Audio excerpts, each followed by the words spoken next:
Welcome to Cali Hood Historian. In this episode, we'll explore the story of Lloyd Avery II.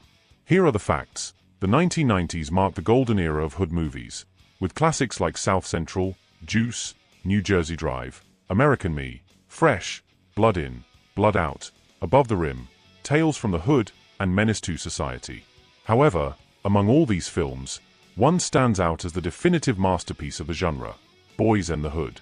Released in 1991, Boys and the Hood is a coming-of-age story that follows a group of friends navigating life in South Central Los Angeles. Whether for better or worse, the film brought global attention to the area, offering a raw and unfiltered glimpse into the realities of daily life there.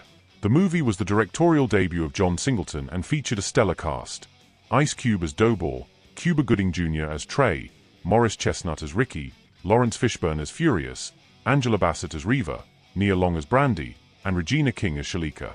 Among the cast was a newcomer, Lloyd Avery II, who made his mark as Knucklehead number 2 in the film. Early life of Avery. Lloyd Avery II was born on June 21, 1969, in the View Park neighborhood of Los Angeles, California. His father, Lloyd Avery Sr., was a self-employed handyman, and his mother, Linda Avery, was a stay-at-home mom. Lloyd attended Beverly Hills High School, where he excelled in water polo and baseball. While attending Beverly Hills High, Lloyd became close friends with Quincy Jones's son, Quincy Jones III, also known as QD3. Lloyd graduated in 1987 and enrolled at LA Trade Tech but dropped out after a few months. He worked a series of small jobs but was more interested in pursuing a career in the entertainment industry, a decision that didn't sit well with his father. Lloyd Sr. wanted him to focus on a stable career, keeping entertainment as a hobby. Despite the tension, Lloyd found early success. He worked as a producer on Tisha Campbell's song Push and soon landed a major role in the classic film Boys and the Hood. Lloyd played a blood gang member known for carrying a double-barrel shotgun and was part of one of the most iconic scenes in movie history.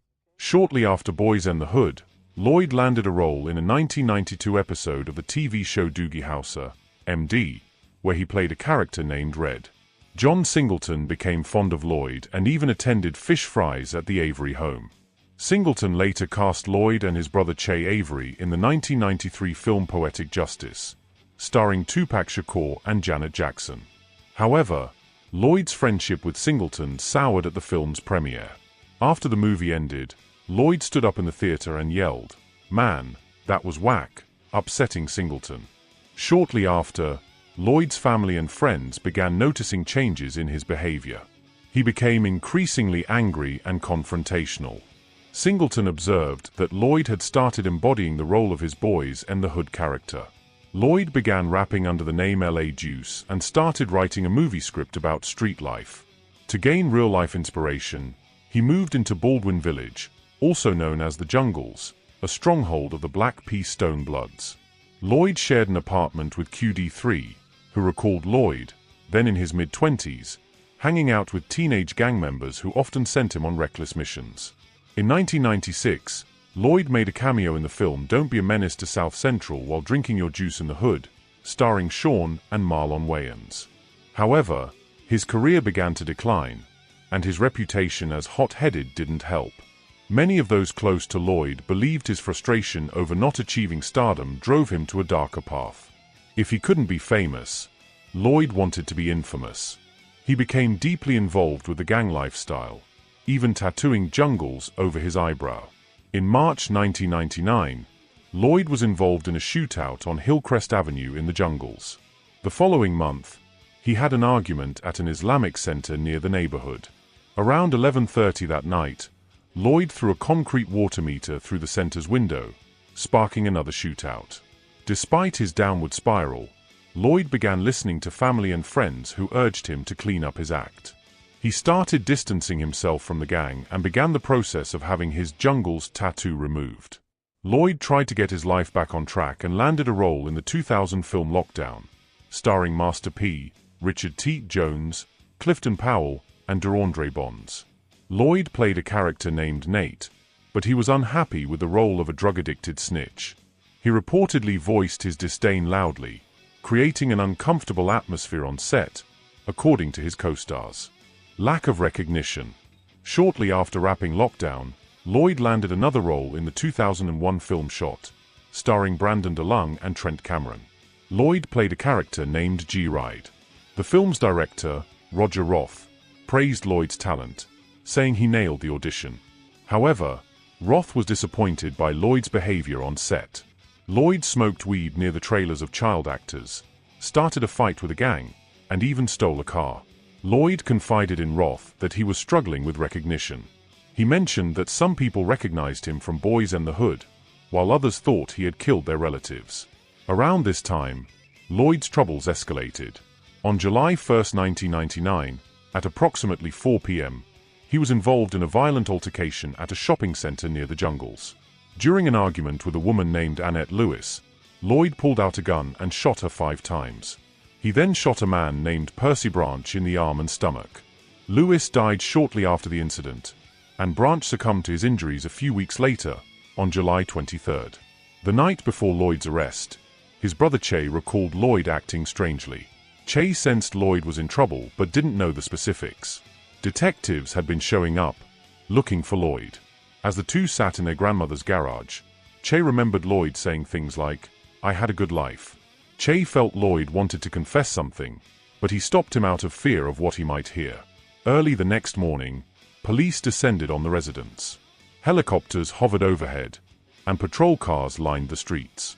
Che saw Lloyd in the kitchen with his bike. Lloyd gave his brother a hug and left through the back door. As Lloyd rode down Crescent Heights Boulevard, he made a U-turn and stopped next to a police car.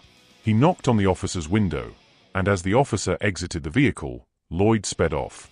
Shortly after, he collided with another police car and was arrested, charged with 2 counts of murder. During the trial, there were significant issues with the prosecution's case. The 3 eyewitnesses who identified Lloyd as the shooter had credibility problems. No murder weapon was recovered, and bullet casings linking him to the shooting were accidentally destroyed by ballistics examiners. Despite these flaws, Lloyd was found guilty of the murders of Annette Lewis and Percy Branch and sentenced to life in prison. Lloyd's family and friends were divided over the conviction. Some believed he was innocent, while others thought he was guilty. Che recalled a time when Lloyd showed up at their house, yelling that he killed people. When he was told to leave, Lloyd responded, "I don't give AF." Lloyd was sent to Pelican Bay State Prison, one of the most dangerous prisons in America. Che said Lloyd wanted to go to Pelican Bay because it was the roughest place. Lloyd reportedly planned to beat his case on retrial, return to the streets as a convicted murderer, and start a rap career. Although Lloyd was granted a retrial, he was again found guilty. By July 2005, while between trials, those close to Lloyd began noticing a change in him. He befriended a chaplain named Dennis Clark at the Los Angeles County Jail and became a born-again Christian. Lloyd stopped cursing and fighting, often calling family and friends to check in on them and offer kind words. When Lloyd returned to Pelican Bay after losing his retrial, he began leading prayer services and attempted to spread the gospel to his cellmate, Kevin Roby. However, there was a significant issue. Roby was a Satan worshipper serving 3 life sentences for murder, having been incarcerated for 17 years at that point. The sad downfall. Lloyd wrote a letter to Chaplain Clark, expressing his belief that God had placed him near Roby for a reason. He prayed that Roby would give his life to God. Less than a week later, on Sunday, September 4, 2005, Lloyd returned to his cell after attending church services. He lay on his bunk and began sharing the gospel, while Roby worshipped near a pentagram he had drawn on the floor. The two started arguing over their beliefs, and the argument escalated into a violent fight. During the altercation, Roby put Lloyd in a chokehold and strangled him to death. That evening, corrections officers conducted an inmate count and reported nothing unusual. The next day, with Lloyd's body still in the cell, Roby wrote a flirtatious letter to one of Lloyd's female friends. Officers performed another inmate count and, again, reported nothing unusual. In total, officers conducted 11 inmate counts, including standing counts, and each time they noted nothing out of the ordinary. Lloyd's body wasn't discovered until September 6, 2005. Roby had placed Lloyd's body on the pentagram and performed a satanic ritual. At 11:55 a.m., a correctional officer entered the cell and discovered the gruesome scene. Roby was handcuffed, and Lloyd's body was taken to the infirmary. CPR was performed for 10 minutes, but Lloyd's body was already decomposing. According to the coroner, Lloyd had a fractured sternum, potentially caused by the CPR. His eyelids were swollen shut, his nose was fractured, and there was an abrasion on his temple. The official cause of death was listed as aspiration of blood, with probable strangulation and a skull fracture also noted as contributing conditions. Lloyd was pronounced dead at 12:10 p.m. The Avery family was notified of Lloyd's death later that night. His brother, Che, immediately flew to Pelican Bay seeking answers. Che was allowed to view Lloyd's body but grew suspicious at the funeral home. He later said, "I was overpowered by the smell. It took the breath out of me." The mortician told Che that Lloyd had been dead for at least 2 days. The Avery family paid for a private autopsy. The report listed Lloyd's cause of death as blunt force trauma, complicated by aspiration of blood. The autopsy revealed that Lloyd's skull had been injured by a blow from a flat surface, such as a carpenter's hammer, or an impact on a similar surface. 2 investigations were launched. The district attorney handled the criminal case, while the Inspector General's Bureau investigated administrative misconduct. 8 months later, the Bureau concluded that the prison's handling of security issues and the crime scene had been poor. Roby confessed to Lloyd's murder and was sent to solitary confinement. However, the district attorney chose not to file charges against Roby, citing that he was already serving 3 life sentences with no chance of release. They reasoned that filing charges would only grant Roby better treatment than the average prisoner and, since it wasn't a death penalty case, it wouldn't make sense to proceed. The Avery family had lingering questions. They wanted to know if corrections officers had been involved in Lloyd's murder and why a born-again Christian had been placed in a cell with a Satanist. The family requested the Attorney General's office to investigate Lloyd's death, as the Attorney General has the power to override the local district attorney. However, the Attorney General deferred to the district attorney's discretion and stated they would only review the case once a decision was made. To this day, the case remains at a standstill. Che found a movie script that Lloyd had been working on. The script told the story of a character named Lardaus and detailed his experiences on the streets and in jail.